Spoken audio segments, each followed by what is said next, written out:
In this video I'm going to show you how to find Instagram users near you. That is quite simple and easy to do, guys, so let's begin. And first open up Instagram app and here at the bottom hit at magnifying glass icon to go into search.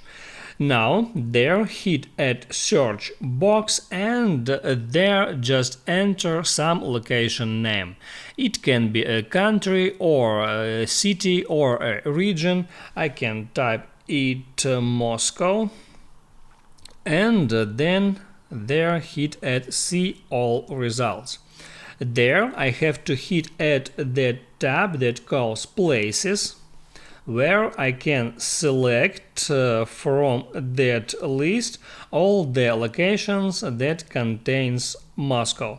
I'll just hit at the first one and here it shows top and recent posts from users that recently were in that location. I can scroll down to see more posts and also from here I can go back for a step and there select tags.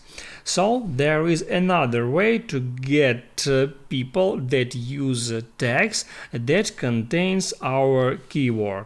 And as you can see, I can also hit add any tag to show up all posts that contains this tag in captions.